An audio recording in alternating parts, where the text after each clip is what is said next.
Hey everyone. Today I wanted to do a little bit of a tour on my blaster, specifically what I have done to it. So we can begin at the plastics themselves. This plastics done by my uncle over at Accelerate Customs and Collisions. He did all the paint work to this thing. Beautiful, beautiful combination that this thing has. It has a red that's more common on like newer Mazdas. I don't know what the paint code is or anything like that, but it has a nice flake in it. Makes it look really, really nice. Pops in the sun. This black, it has a little bit of a gold flake in it. Very subtle, but yet again in the sun, it makes it look really, really nice. I mean, besides that, that's pretty much paint. There wasn't too much paint that we had on this thing, just plastics. The rest was powder coat. This is mega gray for the frame, and then I don't know exactly what this color would be for the Nerf bars and whatnot, the swing arm. That's more of like a black with a flake as well. It looks pretty good. You know, I can't complain. My buddy did it, Peter Amato. He did an amazing job on this. You know, it was a lot of work and a lot of time, a lot of dedication, but it came out looking wonderful, man. So we can move on, kind of look throughout it. Shocks as well were also done by Peter. Got those nice little ITPs. Those are not blue labels. Those are just chromies. Look really nice. Yeah. Had them polished up really nice and good. That's pretty much cosmetic. That's pretty much a simple cosmetic rundown. We can move on to the motor now. The motor is where it gets really interesting. So what we have here is just, it looks stock, but this is a 68 mil bore, so it's a 2 mil overbore. It runs amazing, man. It runs really, really good. So we have that as a bore size. We have 68 mil bore. I did do a drag port on this thing. This is my first ever port job. It did come out amazing. It came out really, really good. It runs well and it runs strong. Does not, choke or hesitate at all. Once we added a couple degrees of timing, it really cleared out, made it sound good and run really good. So we have that done to it. We can move to the other side and kind of give you another sneak peek at what's going on over here. This is the carb that we're running. It's a PWK 35 mil Air Striker. It runs really, really good with this carb. A lot of people say that, oh, you can't run any carb that's bigger than a 34 on a stock cylinder or whatnot. You need a big bore. I would debunk that entirely because this thing runs really, really good. It runs amazing with it. A lot of people, they just say that because it will kill your bottom end, but if not, it made my bottom end just go wild.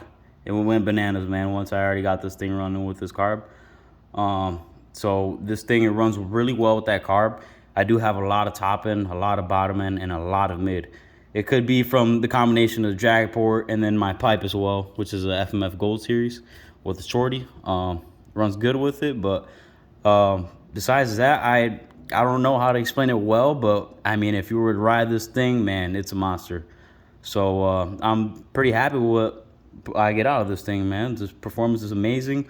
And for being a smaller bore, non-big bore kit, non-stroker, it runs really good.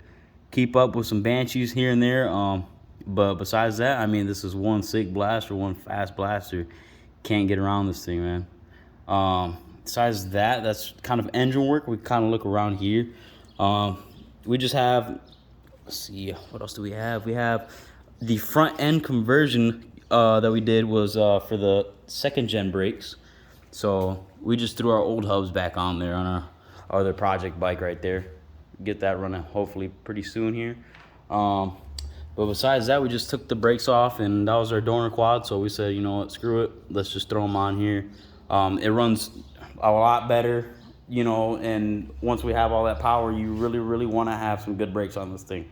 Those drums did not serve me well. And once we threw these on here, it really made a difference. It makes sure that you can stop, safely, carefully, all the above. So I'm pretty, satisfied with how they work. It works good, and it, has solid braking power, even though, every now and then we probably have to bleed them a little bit more than what they are. But it works good.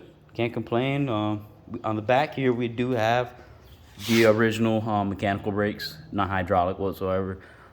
They do sell a bracket for that. If you are looking for a bracket, it's called a CTI hydraulic brake conversion kit. They do sell that.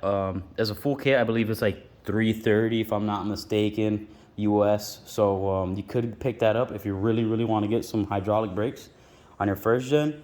For the front brakes, you can just essentially take your spindles, and from that point on is you can just do second gen.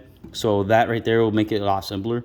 When it comes down to how we routed the actual cables or the lines, this was the interesting part. We had to kind of just jimmy rig that up right there, made a little small bracket just to hold it in place. If you were to do this before you powder coat it, it'd be a better idea, but we did this brake conversion kit a little bit after, so it was a little too late. You know, we don't want to strip it down or do anything to it, so we just added a little bracket there, and it ended up working good. Solid braking power. It does not cause any issues for me. Besides that, it has pretty much most of the bike kind of explained. You know, there's a little bit of touches here and there. We did a LED conversion.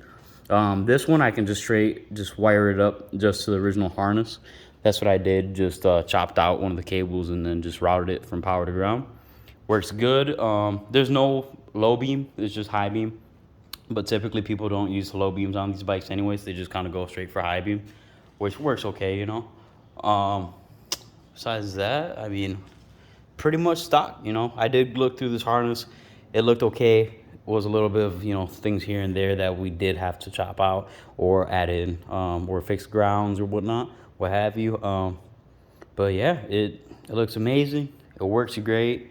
And that was just a simple rundown of the blaster. If you have any questions about this blaster, or if you do have any offers in the future, if I do ever plan on selling this, I will look into that. You just gotta shoot me the right offer. It won't be a small offer either, for anyone out there that is interested in this thing. But besides that, it runs great.